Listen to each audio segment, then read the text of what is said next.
And welcome back to the Ayurvikalp YouTube family. तो आज के इस वीडियो में हम बात करने जा रहे हैं एक नए टॉपिक के बारे में जिसका नाम है चरक के अनुसार बस रिलेटेड सम इम्पोर्टेंट संख्या।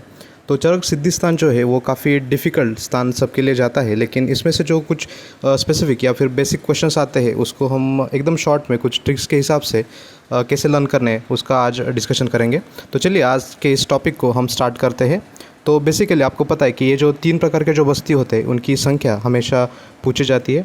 चलो आज के इस टॉपिक में हम डिस्कस करने जा रहे हैं जो 3 बस्ती है उनके नाम है, एक तो होता है कर्म बस्ती, सेकंड है काल और थर्ड होता है योग बस्ती। तो कर्म, काल और योग ये जो 3 बस्ती होते हैं इनके हमेशा नंबर पूछे जाते हैं। मतलब कर्म बस्ती में टोटल कितने बस्ती आते हैं ऐसा पूछते हैं, काल में कितने आते हैं और योग बस्ती में टोटल कितने बस्ती आते हैं ऐसा नंबर हमेशा पूछा जाता है। तो आपको पहले तो ये सीक्वेंस याद रखना पड़ेगा कि फर्स्ट क्या आएगा, कर्म बस्ती है, सेकंड में आएगा काल और थर्ड में क्या आता है, योग बस्ती। तो इनको कैसे ध्यान में रखेंगे, तो देखिए कर्म को हमें टॉप प्रायोरिटी रखनी है। मतलब आपको पता है कि हमारे लाइफ में भी आप जितने भी कुछ इंस्पिरेशनल वीडियोज़ वगैरह इंस्टाग्राम पे रील्स पे देखते होंगे तो हमेशा कर्म को उसमें हाईलाइट किया होता है, ठीक है। तो योग तो क्या है, सबसे कम है, आपको पता है, तो इसको तो नीचे रखेंगे। लेकिन टॉप मोस्ट प्रायोरिटी क्या है, हमारी कर्म है। लाइफ में हमारी टॉप मोस्ट प्रायोरिटी क्या है, कर्म है। आपको पता है कि कर्म करते रहो उसका फल तो हमेशा मिलेगा। तो आपको ये जो सेंटेंस है आपके सबकॉन्शियस माइंड में ध्यान में रखना है, ठीक है। तो देखो यहाँ पे क्या आएगा, कर्म, कर्म को टॉप प्रायोरिटी तो कर्म 1 नंबर पे आएगा और योग जो है वो सबसे कम संख्या है इसलिए योग नीचे की तरफ आएगा, ठीक है। अल्फ़ाबेटिकली भी अगर आप देखोगे तो भी योग का जो वाई होता है वो नीचे आता है, तो उसका जो सीक्वेंस है वो नीचे आएगा, ठीक है। तो अभी उनका नंबर कैसे लर्न करना है ये भी हम देखेंगे। तो देखो योग बस्ती के जो 8 होते हैं वो कैसे हमें याद रखने हैं। तो आपको पता है कि अष्टांग योग जो आपने स्वस्थ में पढ़ा होता है, हर एक ने पढ़ा होता है, तो अष्टांग योग है, तो ठीक है। तो अष्टांग योग मतलब क्या होते हैं, 8 योग होते हैं, राइट। योग के 8 अंग होते हैं। तो इस प्रकार से हमें जो योग बस्ती है वो कितने हैं, 8, इस प्रकार से ध्यान में रखना है। तो अगर आपने ये सीक्वेंस लर्न कर लिया है कि कर्म, काल, योग, तो इसको कैसे ध्यान में रखेंगे, देखो इसमें से अगर आपको योग बस्ती लर्न है ना, तो योग के कितने हैं, 8 है, तो उसको जो मल्टीप्लाई बाय 2 करना है आपको। देखो यहाँ पर मल्टीप्लाई बाय 2 करोगे तो 8 × 2 कितना हो जाएगा, यहाँ पे 16 हो जाएगा। ऊपर फिर से मल्टीप्लाई बाय 2 करोगे तो 16 × 2 कितना होता है, 32 होता है। तो यहाँ पे अप्रॉक्सीमेटली 30 ऐसा आपको ध्यान में रखना है। मतलब ऑप्शंस देख के आप इसको एलिमिनेट ज़रूर कर सकोगे, ठीक है। तो मैंने आपको कैसे बताया, फिर से हम रिवाइज़ करेंगे। देखो नीचे कितना है, 8 है, ऊपर जाके मल्टीप्लाई बाय 2 करना है, कितना हो जाएगा, 16। ऊपर जाके मल्टीप्लाई बाय 2 करेंगे, कितना हो जाएगा, 32। सो 32 इज़ अप्रॉक्सीमेटली इक्वल टू 30। तो इस प्रकार से कर्मबस्ती आपके लर्न हो जाएंगे, ठीक है। तो ये तो हमने लर्न कर लिया कि इसमें अगर बहुत इजी पेपर आएगा तो ये बेसिक संख्या पूछने के ज़्यादा चांसेस रहते हैं। लेकिन अगर एग्जामिनर डिफ़िकल्ट पेपर सेट करने के मूड में है तो वो बाकी का भी हमें पूछ सकता है, तो उसके लिए भी हम तैयार रहेंगे, तो ठीक है। कर्म काल और योग बस्ती जो होते हैं उनमें अनुवासन की संख्या टोटल कितनी होती है या फिर निरोह की संख्या कितनी होती है, ये भी कई बार पूछा जाता है। और अगर बहुत ही डिफ़िकल्ट पेपर सेट करना होगा तो ये भी संख्या वो पूछ सकते हैं कि कर्म बस्ती में एट द एंड कितने अनुवासन रखने हैं आपको, या फिर काल में कितने बस्ती रखने हैं, या फिर योग में एट द एंड कितने अनुवासन बस्ती रखने हैं। लेकिन ये भी हम ध्यान में रखेंगे। लेकिन बेसिक जो है ना, इसमें इम्पोर्टेंट क्या है कि कर्म में टोटल निरोह बस्ती कितने हैं, ऐसा क्वेश्चन हमेशा पूछा जाता है, ठीक है। तो देखो इस प्रकार से आपको ध्यान में रखना है कि ये जो बस्ती होता है ना, इसको स्टार्ट करते वक्त सबके स्टार्टिंग में एक एक हमें अनुवासन देना ही देना होता है। क्योंकि ये जो बस्ती होते हैं ना, बॉडी में क्या होता है कि पहले से जो रुक्षता होती है उसको थोड़ा सा कम करने के लिए स्टार्टिंग में हमें एक एक अनुवासन बस्ती देना ही पड़ता है। तो इसको तो आसानी से आप लर्न कर जाओगे। लेकिन जो सेकंड है इसमें अल्टरनेट निरोह और अनुवासन बस्ती कितने होते हैं ये ध्यान में रखना है। तो आपको क्या करना है, सिंपल, 1 मिनट, ये जो आपकी फर्स्ट लाइन है ना इसको आपको लर्न करना है, ठीक है। तो यहाँ पे अगर आपने 12 ऐसा लर्न कर लिया है, देखो यहाँ पे 12 लर्न करना है, तो इसके हाफ़ करते करते आपको नीचे आना है। 12 का हाफ़ कितना हो जाएगा, 6, उसके हाफ़ कितना हो जाएगा, 3। वेरी वेरी सिंपल, ठीक है।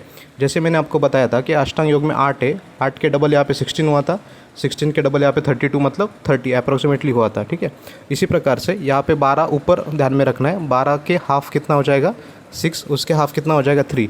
इस प्रकार से आपको ध्यान में रखना है, ठीक है। तो सिंपल कैसा क्वेश्चन वो पूछेंगे कि देखो एक क्वेश्चन का मैं सैंपल आपको बोल रहा हूँ कि कर्म जो बस्ती है, क्वेश्चन ऐसा पूछा जाता है कि कर्म बस्ती में चरक के अनुसार कितने निरोह बस्ती है। तो ये पूरे टेबल में अगर आपने बस इतना भी लर्न कर लिया ना कि कर्म बस्ती में टोटल 12 निरोह होते हैं तो आपका काम हो गया। देखो बस इतना ही आपको लर्न करना है। ये इसको स्टार मार्क करके रखो। इतना भी अगर कॉलम आपने लर्न कर लिया तो ठीक है। मैं आपको क्वेश्चन बता रहा हूँ, कर्मबस्ती में निरोह की संख्या कितनी होती है। तो अगर आपका आंसर 12 है, आपको पता है राइट। तो अगर उन्होंने सेकंड काइंड ऑफ क्वेश्चन भी अगर आपको पूछते हैं कि कर्मबस्ती में अनुवासन की संख्या कितनी होती है, तो आपको बस क्या करना है, कर्म के जो टोटल 30 बस्ती होते हैं राइट, तो 30 माइनस अगर आप 12 करोगे तो जितनी भी संख्या रहेगी, ठीक है, तो संख्या कितनी रहेगी 18, ठीक है। तो 18 कितने हो गए, अनुवासन हो गए। देखो टैली करेंगे हम, 12 + 5 17 + 1 18, तो ये संख्या कितनी हो जाएगी 18। तो इस प्रकार से आपको ध्यान में रखना है। ये वेरी वेरी सिंपल पॉइंट मैंने आपके लिए बताया है। चलो फिर से मैं आपको बताऊंगा आपको क्या क्या इस टेबल में क्या क्या लर्न करना है। फर्स्ट ऑफ ऑल कर्म काल योग, ये जो सीक्वेंस होता है, सीक्वेंस याद रखना है। कर्म को हमने लाइफ में टॉप मोस्ट प्रायोरिटी रखी है, तो इसलिए इस टेबल में भी कर्म को हम टॉप प्रायोरिटी पे रख रहे हैं, ठीक है। योग को सबसे नीचे रख रहे हैं क्योंकि अल्फ़ाबेटिकली अगर देखा जाए तो वाई कितना एकदम लोअर ऑर्डर पे आता है, और संख्या के हिसाब से भी अष्टांग योग ऐसा हमने ध्यान में रखा था, तो ये तो लर्न हो गया, ठीक है। सो 8 × 2 16, 16 × 2 32 अप्रॉक्सीमेटली इक्वल टू 30, इस प्रकार ध्यान में रखा है। और नंबर ऑफ अनुवासन एट द स्टार्ट कितना करते हैं हम, एक एक से स्टार्ट करते हैं, आपको पता है, ठीक है। तो आपको बस इतना लर्न करना है कि निरोह कितने हैं। ये जो क्रम है ना अल्टरनेट चलेगा, मतलब एक दिन निरोह, उसके नेक्स्ट डे अनुवासन, फिर निरोह, फिर अनुवासन, ऐसा जो सीक्वेंस है वो अल्टरनेट चलता रहेगा, ठीक है। और अगर आपका ये सभी परफेक्ट हो गया है ना, फिर आपको जाना है यहाँ पर, मतलब ये किन लोगों के लिए कि जो एकदम टॉप में रहना चाहते हैं, ठीक है, टॉप 100 या फिर टॉप 50 का जिनके प्रायोरिटीज़ है वो ये भी लर्न कर सकते हैं। इसका भी कैसे लर्न करेंगे, देखो अगर आपने यहाँ पे 5 लर्न कर लिया ना, 5 - 2 नीचे क्या करना है, 5 - 2 कितना हो गया 3, 3 - 2 कितना हो गया 1, इस प्रकार आपको ध्यान में रखना है, ठीक है। चलो मैं नीचे थोड़ा आपको डीप में एक्सप्लेन करूँगा। चलो यहाँ पे जो 5 है ना, 5 - 2 कितना है 3, राइट। फिर से जो 3 है, 3 - 2 कितना है, यहाँ पे आ जाएगा 1, इस प्रकार आपको ध्यान में रखना है।